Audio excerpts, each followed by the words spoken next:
guys! Welcome back! This one goes to the oven guys. I-grill natin siya sa oven. With rice. Nalagyan ko siya ng olive oil. Para hindi siya mag-dry. Pusin na nga natin.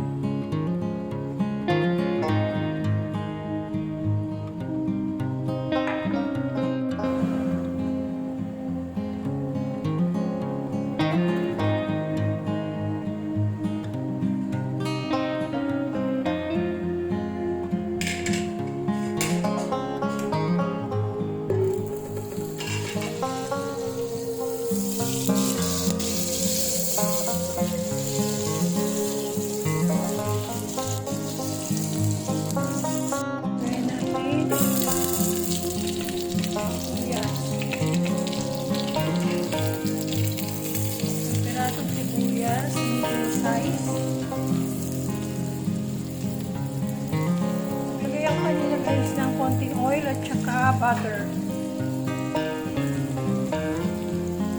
Brown lang natin yung sibuyas.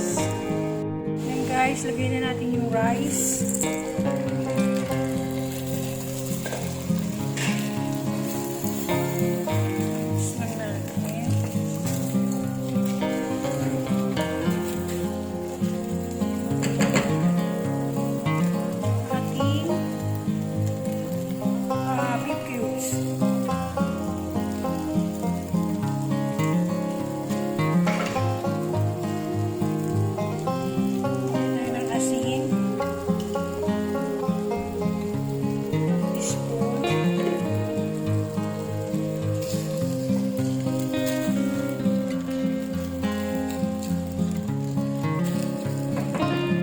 Yung rice natin, lagyan natin ng tubig na mainit, hot water.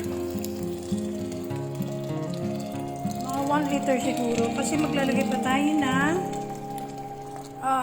milk. Yan, ganyan lang muna siya hanggang sa magluto yung rice.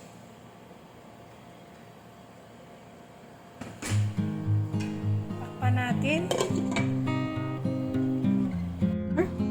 Hot water yan siya. Magkakain tayo ng powder milk. Powder na gatas. Siguro mga 8 tablespoon. 3, 4, 5, 6, 7, 8. Mix na natin siya. Ihalo lang muna sa rice.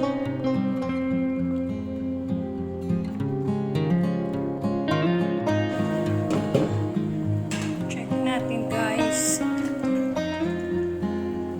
Hindi pa siya malambot.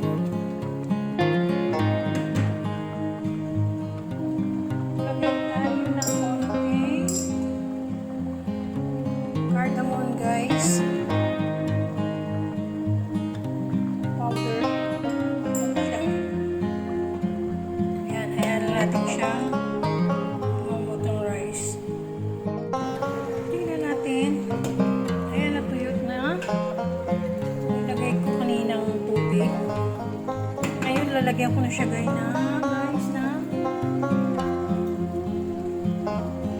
milk. Yan o, yung minix kong 4 cups of water and 8 tablespoon of powder milk. Lagay na natin guys.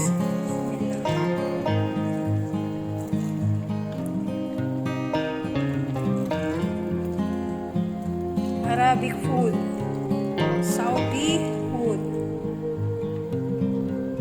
First time ko nagluto nito guys.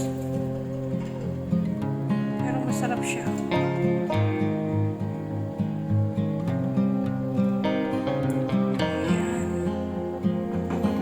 Takpan natin ulit.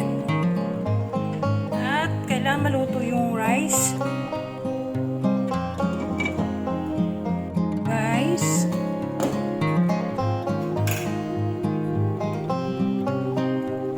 Hindi ko masyadong luto yung rice. Masisi, magdadagdag ako ng 250 ml ng milk. Lagyan natin kasi hindi pa siya luto. Ubus na yung liquid.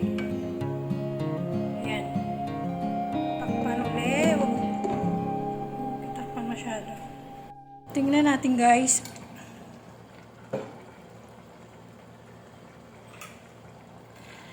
Ayan, luto na yung rice. Pero, pa-reduce pa natin ng konti.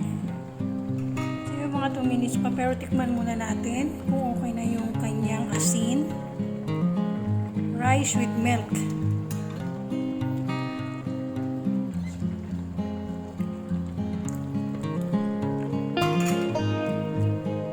Okay na guys yung kanyang alat.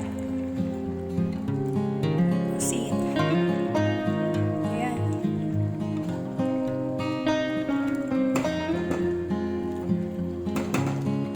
Reduce lang natin ng konti yung ano nyo guys, mga 2 minutes. Tapos mahina lang yung apoy. Ayan.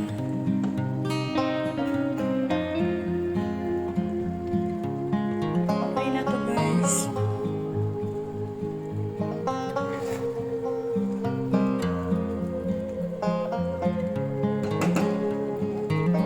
Makikita nyo mamaya kung anong itatoppings ko dyan guys. Chicken. Okay. Takpan.